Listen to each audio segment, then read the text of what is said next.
विद्यार्थी। मेरे विद्यालय का नाम श्री PS बच्चन बलरामपुर है। आज मैं आप सबको महात्मा गांधी के बारे में बताने जा रही हूँ। आंखों में गोल कांच का चश्मा, कमर में धोती लपेटे, भूला नंगा बदन, एक हाथ में गीता, दूसरे हाथ में लाठी लिए यह हुलिया है स्वतंत्रता संग्राम महानायक महात्मा गांधी का। महात्मा गांधी का जन्म गुजरात के पोरबंदर में 2 अक्टूबर सन 1869 ईस्वी को हुआ था। इनका पूरा नाम मोहनदास करमचंद गांधी था। इनके पिता का नाम करमचंद और माता का नाम पुतलीबाई था। इन्होंने बचपन में ही राजा रिचर्ड और सरोल कुमार का नाटक देखा था।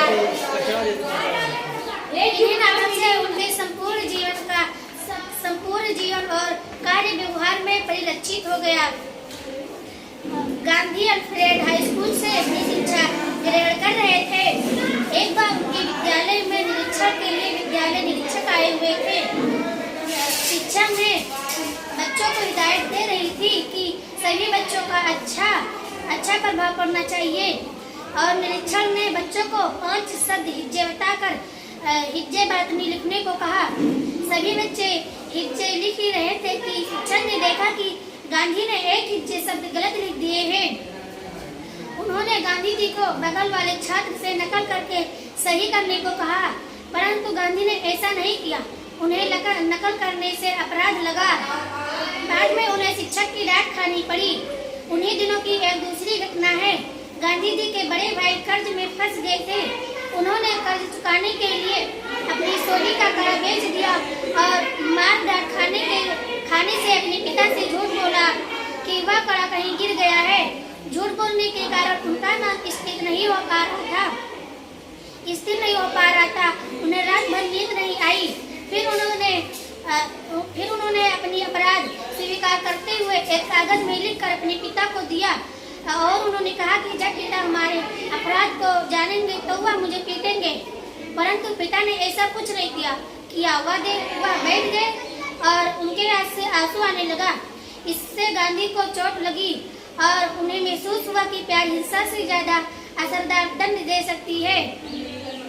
एक बार गांधी जी अफ्रीका जा रहे थे। वहाँ उन्होंने रेल यात्रा कर रहे थे और एक गोरे ने उन्हें डिब्बे से बाहर ढकेल दिया और कहा कि एक काला आदमी कैसे रेल यात्रा कर सकता है।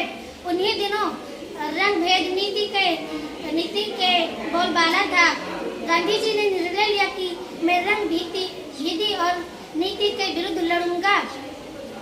जब गांधी जी पर मुकदमा चलाया जा रहा था तो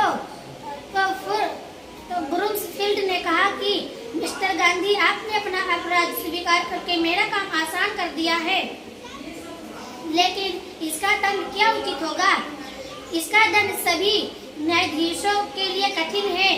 जवाहरलाल नेहरू ने मेरी कहानी पुस्तक में गांधी जी के लिए लिखा है कि इस दुबले पतले आदमी ने इस्पात की सी मजबूती है, कुछ चट्टानों जैसी दृढ़ता है जो शारीरिक ताकतों के सामने नहीं झुकती, फिर चाहे तो ये ताकतें कितनी ही बड़ी क्यों ना हो।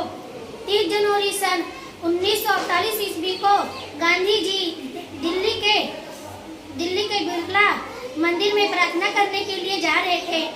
उसी समय नाथूराम गोडसे ने गोली मारकर उनकी हत्या कर दी और वही राजघाट पर उनकी समाधि हो गई। धन्यवाद।